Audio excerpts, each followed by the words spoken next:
En nombre del Padre, del Hijo y del Espíritu Santo, y el pueblo de Dios dice amén. Tomen asiento, amados.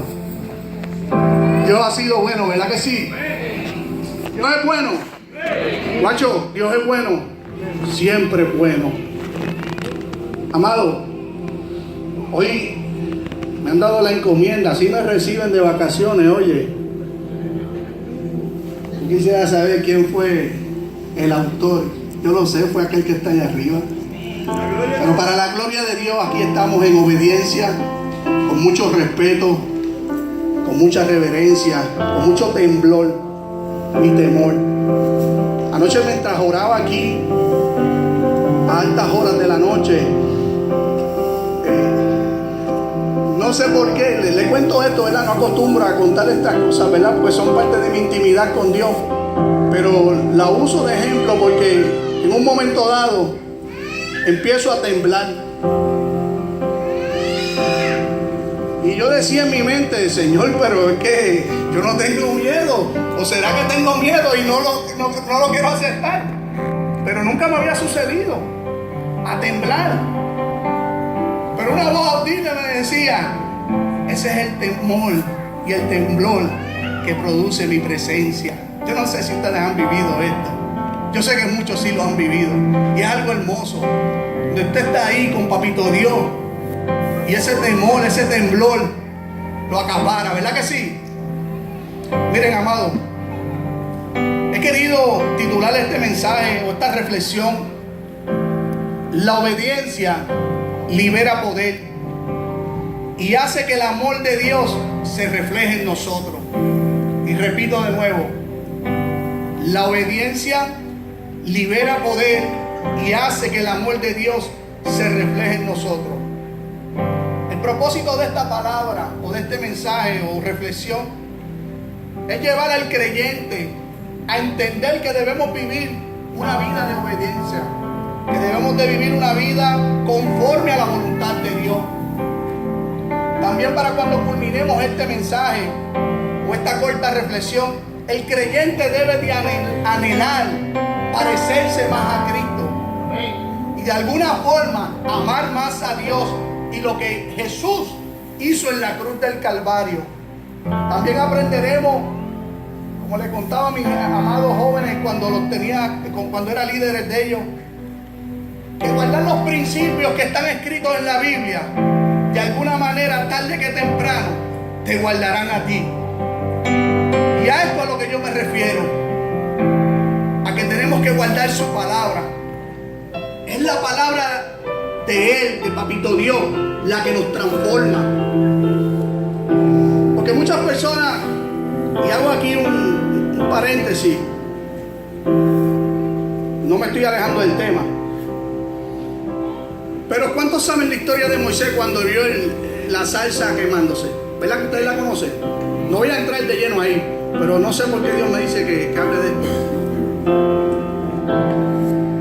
¿Qué hizo que Moisés fuera hacia la salsa? ¿Qué fue lo que le llamó la atención? Que no se quemaba el fuego. Yo no sé, pero nosotros los puertorriqueños vemos fuego y rápido. ¿O soy yo nada más? El fuego de alguna manera te llama la atención. Pero tú sabes qué fue lo que transformó a Moisés. Su palabra. Cuando le dijo, Moisés, quítate las sandalias, porque el lugar que pisa, santo es. ¿A dónde quiero llegar, hermano? El fuego nos llama la atención, pero es su palabra la que nos transforma. Y por eso hoy yo he querido titular este mensaje de esa manera: guarda, obedece sus mandamientos, obedece su palabra, y de esa manera poder de Dios va a ser liberado sobre ti, y el amor de Él va a ser perfeccionado en tu vida, y otros que te admiran, que te ven, dirán: a este le ha nacido, este de verdad ha cambiado, este de verdad es un hijo de Dios. ¿Cuántos pueden dar gloria a Dios? Miren, amados, voy a entrar en un contraste o una comparación de lo que es la desobediencia y lo que es la obediencia. ¿Y cuáles son los resultados de ambas? Decidas tú desobedecer o decidas obedecer, hay unos resultados que van a marcar tu vida. Por eso yo acostumbraba mucho a decirle a los jóvenes: jóvenes, las decisiones que ustedes tomen hoy, sean buenas o sean malas, de alguna manera van a ¿qué? A repercutir ¿dónde? En el futuro. Y a veces hasta en la vida eterna. Porque de eso depende si eres salvo o no eres salvo, de la decisión que tú tomes. ¿Cuánto dan gloria a Dios? Miren, y la historia que voy a resumirla, no voy a leerla completa. Si quieren ir conmigo, la podemos encontrar en 2 de Samuel capítulo 3. Permiso.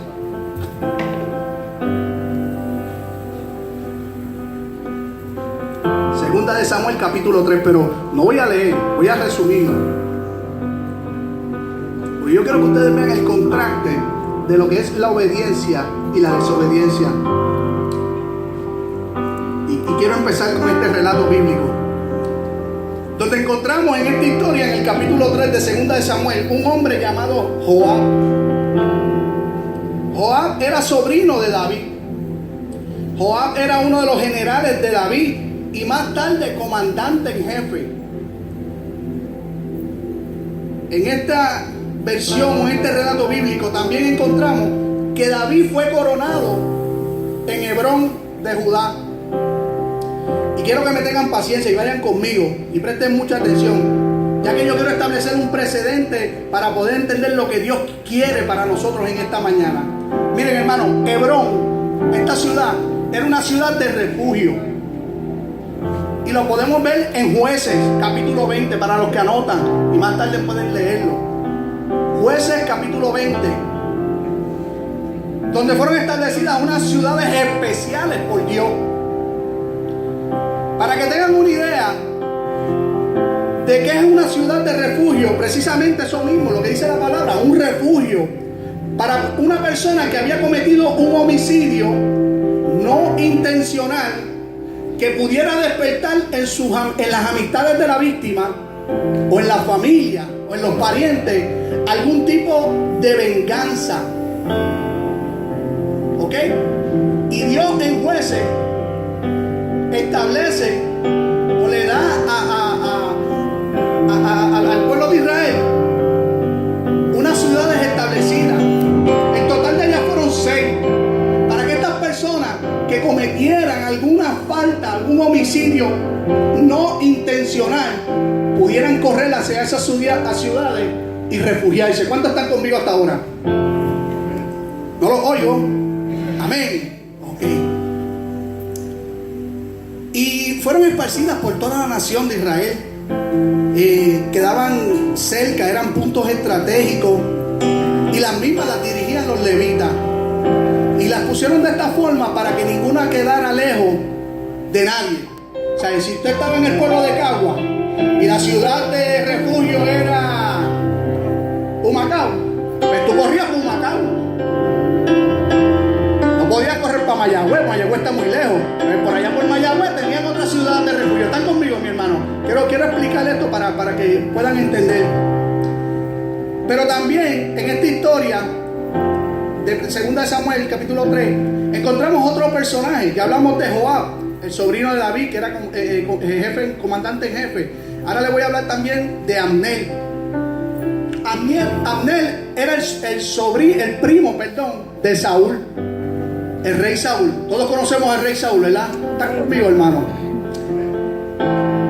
Abner también era comandante en jefe de Saúl. Y después de la muerte de Saúl, trabajó del lado de Isboset, el hijo de Saúl. Porque ustedes conocen la historia que Saúl fue Dios lo desheredó, ¿verdad? Le quitó su cobertura y Saúl pues murió, al igual que su hijo Jonatán, ¿verdad? Pero Isboset quedó como hijo legítimo y al mando del reinado del norte. Ahora bien, como todos sabemos, la nación de Israel fue dividida en dos reinados. El reino del norte, que se conocía por Israel, y el reino del sur, que se conocía por Judá.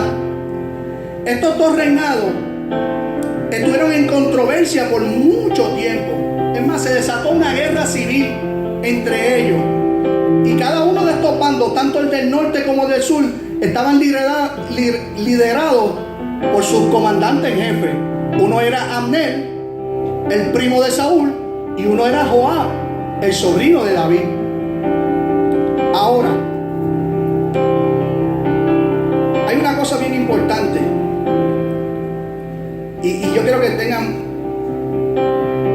presten mucha atención aquí.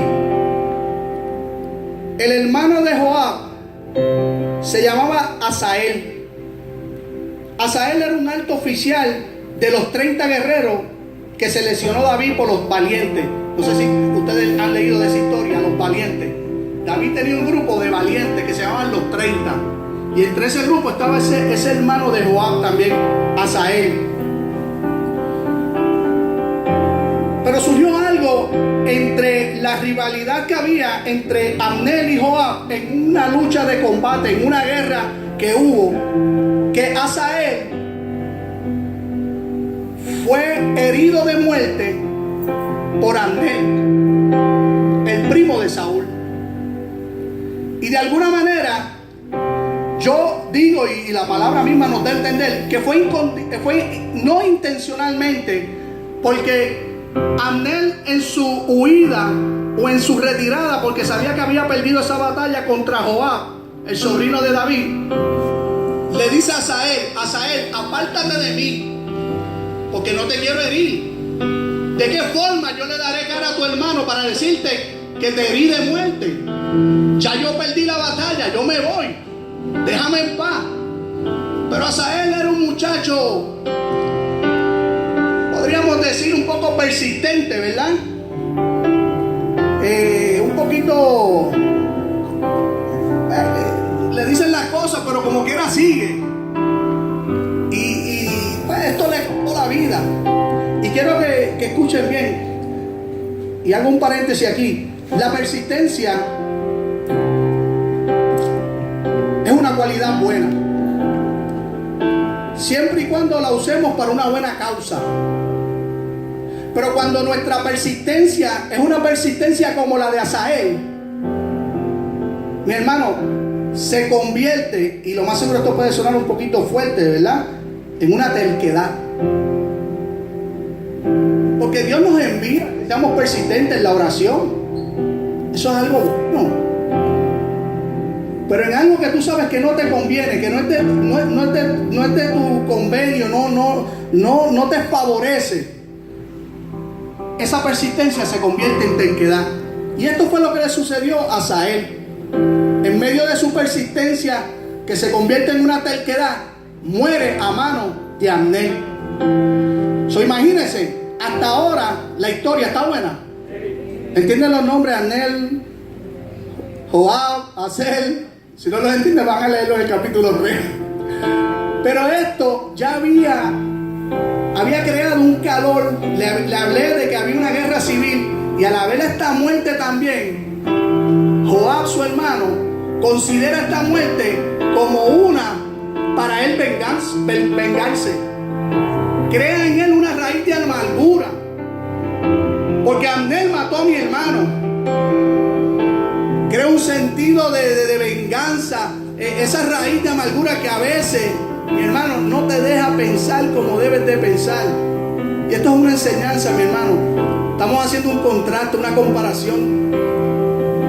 A veces tenemos que sacar esas raíces de amargura de nuestras vidas, porque no nos permiten vivir, no nos permiten relacionarnos. Y esto fue lo que le pasó a Abner.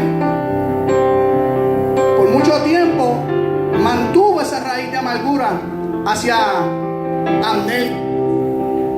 Y me imagino que donde quiera que viera a Abner, si lo podía ver, donde le veía la cabeza, le quería ver los pies, ¿verdad que sí? Pero miren qué cosa, miren cómo sucede el relato, y quiero hacer esta historia larga, corta. vemos que Abner se retira, Asael muere, Joab se queda con esa amargura, con ese sentido de venganza. Pero sucede algo en Abner, en los capítulos siguientes de 2 de Samuel, donde Abner reconoce que no podía detener el reinado de David. De alguna manera él había entendido que David había sido bendecido por Dios. Por más que quisiera o tratara de hacer, el reinado de David seguía creciendo. Y de alguna manera Abner decide, por esa razón, tomar el lado de David. Y dice la palabra que envió mensaje a David para reunirse con él, para que de alguna manera hicieran un pacto y él entregarle la parte del norte que estaba bajo su mandato. Pero me puse a analizar a Abner. Y Abner yo lo miro como un tipo o una persona que vivía por su ingenio, vivía por su propia voluntad. Y me explico. Como le convenía aliarse con David, porque si no se aliaba con David, sabía que iba a ser destruido. Él decidió, párate, yo me voy a unir con David. O sea, no fue una convicción verdadera y genuina, sino fue una convicción, como diríamos nosotros acá, porque me conviene. ¿Están conmigo, mi hermano? Miren, ¿cuántas veces, y no me contesten ahora, hemos tomado decisiones o hemos tomado unos planes por conveniencia? ¿Verdad que sí?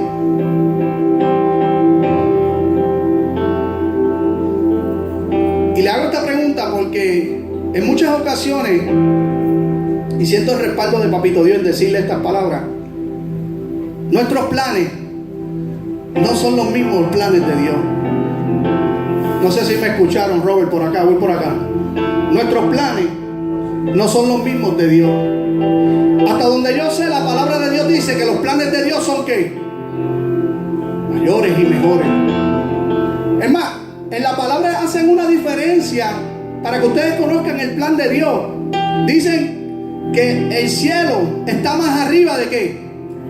De la tierra. Así son los planes de Dios. Yo no sé si están conmigo. O sea, nuestros planes jamás se pueden comparar con los de Dios. Y a veces entramos en esta dinámica donde queremos ser fiel a la palabra de Dios, queremos hacer lo que Dios dice, pero cuando esa palabra de Dios me incomoda, me echo para el lado. Ahora, cuando yo vea que la palabra va conmigo, me monto en el tren. Ahora voy. Pero si la palabra no va conmigo, me salgo. No, yo no sé a quién yo vine a predicarle, de verdad. Miren, la palabra confrontadora, la palabra que me habla a mi oído y me dice cómo yo debo actuar, fue la palabra que hace 5 años atrás restauró mi vida. Y no quiero que me malinterpreten, porque creo en la palabra de la bendición, creo en la palabra de la prosperidad, pero también creo en la palabra que te corrige, que te disciplina, que te dice cómo hacer las cosas, porque ahí dentro también hay bendición, ahí dentro también hay prosperidad, ahí dentro hay amor. Pero no me gusta, Robert, me voy, me salgo. Déjame ver si el próximo vagón que pasa, la palabra me gusta, es más suave, pues ahí me monto. Eso hizo Abner. No lo hizo por una convicción de que reconocía el verdadero poder de Dios, de que reconocía que David había sido ungido por Dios, sino que reconoció que le convenía montarse y coger pon. ¿Cuántos pueden dar gloria a Dios? Gloria a Dios. Yo sé que esta palabra a veces no desarrolla muchos amenes. Pero mi hermano, tenemos que ser fieles y leales, aun cuando estamos en desacuerdo. Miren la historia de Job. ¿Cuántos conocen a Job? La historia de Job. ¿La conocen? Miren.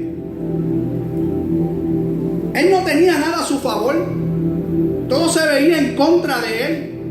Pero él decidió obedecer a Dios aún en medio de las situaciones no agradables. Sí, porque eso es otra cosa, amado hermano, y tengo que detenerme aquí también. Donde solo alabamos a Dios cuando las cosas nos van bien. Pero cuando las cosas no van muy bien, se nos va el gozo a los pies. Gloria a Dios. Voy a repetir por aquí, y creo que me van a decir ahora Víctor Lávila en vez de Guille Ávila. Se nos va el gozo a los pies. Feli, se le va el gozo a los pies. ¿Por qué? Porque no me agrada. Miren, mi hermano, hoy Dios nos quiere decir a través de este mensaje que Él requiere más que una cooperación condicional y sin entusiasmo. Él requiere una vida de obediencia para que su amor sea reflejado en nuestras vidas. Acuérdense, hermano, que la obediencia nos hace parecernos más a Cristo. Y repito de nuevo, la obediencia nos hace parecer más a Cristo. ¿Cuántos quieren parecerse a Cristo? Yo quiero parecerme a Cristo. Pero volviendo a la historia, Abner, como le dije, hizo un pacto con David, envió la carta. David la contestó, le dijo: mira, baja para acá, Abner, vamos a hablar, vamos a reunirnos en Hebrón, en la ciudad. Y ya le dije que Hebrón era una ciudad de ¿qué? De refugio. Eso se supone que en una ciudad de refugio tú estás ¿qué? Refugiado. Que si tú cometiste alguna falta, como yo le expliqué anteriormente, nadie te podía tocar. No porque lo decía el hombre, fue porque lo estableció Dios. Y dice la palabra que una vez Abner y David se reunieron, comieron, hicieron pacto. Abner le dijo: te voy a entregar el del norte, vamos a unificar tu reinado y qué sé yo qué más, ¿verdad? Le dice: me voy.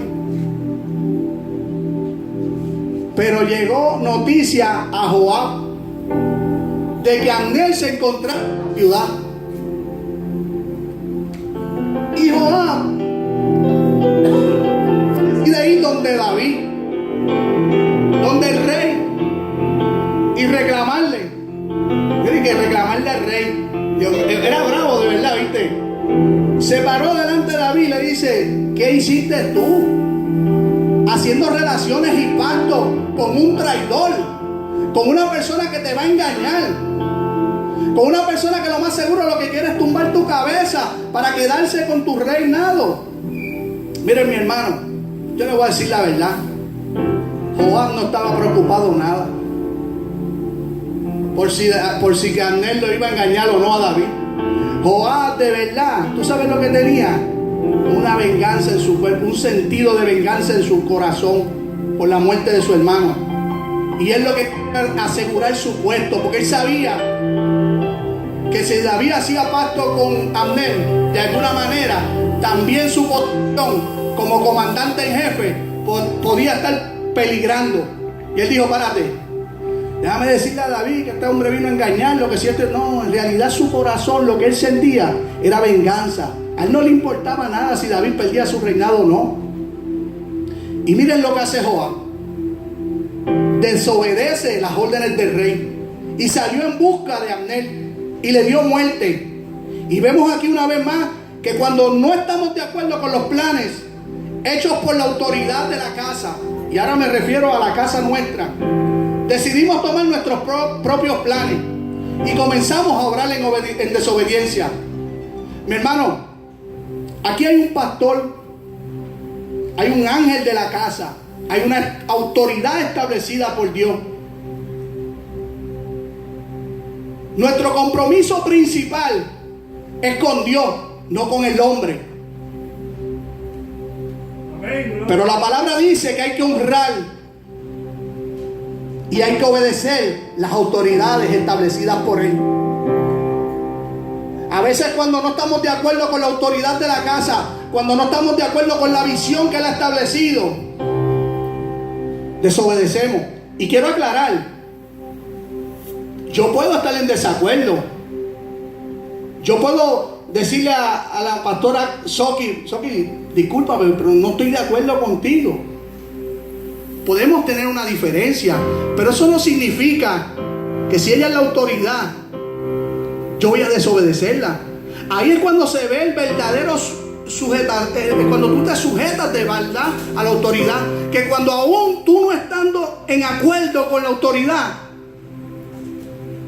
tú decides obedecer. Ahí tú pones esa balanza, ahí tú mides cuán leal y fiel tú eres a la palabra de Dios. Sí, porque entonces lo más seguro decimos, no, pero no desobedecí. Pero empiezas a murmurar. Ay, de manera. Ay, yo lo hubiera hecho de la otra manera. Ay, que Robert se puso una camisa azul en vez de ponerse una blanca. Ay, que... No sé si me están entendiendo, hermano. Yo estoy tratando de establecer esta palabra.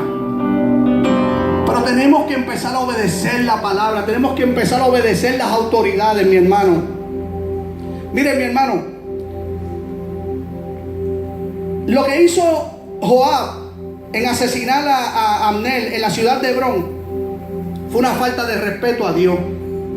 Porque Dios había establecido esa ciudad como una ciudad de refugio, donde nadie podía asesinar a otra persona por venganza. Él le faltó a Dios. Y así nosotros también a veces le faltamos a Dios. ¿Cuál fue la consecuencia de estos actos de Joab? Mire, mi hermano, fueron desastrosos, ya que fue maldecido tanto él como su descendencia. Sí, fueron maldecidos de lepra, fueron maldecidos de cojera, de hambre y de muerte violenta. ¿Y usted se cree que hoy en día, mi hermano, esto no nos puede suceder a nosotros también? Sí, porque pensamos, no, es que no, lo más seguro nadie va a morir, pero mira, existe la muerte espiritual. Existe esa donde tú te secas porque no obedeces la palabra de Dios. Y como hemos leído anteriormente, para que tú seas guardado por Dios, tú tienes que guardar su palabra, tienes que obedecerla. ¿Cuántos están conmigo? ¿Cuántos pueden dar gloria a Dios? Miren, mi hermano, tengo ganas de predicar, de verdad. Eso fue la introducción. ¿Ustedes me han predicado un poquito más? ¿Predico? Chinchin más. Sí, pues esa fue la introducción. La verdad que nosotros nos parecemos a nuestros padres espirituales. Entonces, él me enseñó que la introducción tiene que ser de 5 minutos. Pero últimamente él hace la introducción de 1 hora. Miren, mi hermano, yo no sé a quién yo vine a predicar. Pero si fue a ti, o fue a ti, o fue a ti, atesora la palabra. Porque de parte de Dios te tengo que decir que vas a ser próspero. Amén. Porque como te dije anteriormente, cuando guardas los principios de Dios, tarde que temprano esos principios te van a guardar a ti. ¿Cuántos pueden dar gloria a Dios? ¿Cuántos lo creen? Ahora yo te voy a hacer 2 preguntas. No las tienen que contestar, yo las voy a contestar. Permiso. La primera pregunta: ¿cómo se refleja el amor de Dios? ¿O cómo se perfecciona el amor de Dios en nosotros? Y dije nosotros, me estoy incluyendo. Voy a hacer la pregunta de nuevo. ¿Cómo se refleja el amor de Dios y cómo se perfecciona el amor de Dios en nosotros? Segunda pregunta: ¿qué quiere Dios que hagamos? Hermano, tengo que empezar diciéndote y siendo el respaldo de Dios, que en Juan 3:23 dice que creamos en el nombre de su Hijo Jesucristo y que nos amemos unos a otros. Segundo, tenemos que vivir como vivió Cristo. Debemos seguir su ejemplo total de obediencia a Dios y de servicio afectuoso a las personas. Y enfatizo en que debemos guardar la palabra de Dios y obedecerla y seguir sus planes, no los nuestros. Sí, mi hermano, porque eso es otra cosa. A veces decimos que queremos seguir los planes de Dios, pero cuando venimos ante Él, y Él lo sabe todo, venimos con agendas ocultas. Padre, yo te quiero seguir, pero tengo una agenda oculta acá. ¿Cómo era que hacían los muchachitos cuando... así era que hacían? No, había algo que... ¿verdad? Cuando la maestra decía algo y ellos decían, qué sé yo, y se escondían. Algo así, ¿verdad que sí? Ayúdame, Jonathan. Jonathan es más joven que yo. O sea, de alguna manera tú decías, sí, yo voy a hacer lo que tú dices, pero mira por detrás. Ya se acuerdan de qué estoy hablando, ¿verdad? No voy a hacer nada. Déjame presentarme para que me vean. Para que el pastor sepa que estoy aquí. Sí, vamos a hacer eso, pero no voy a hacer nada.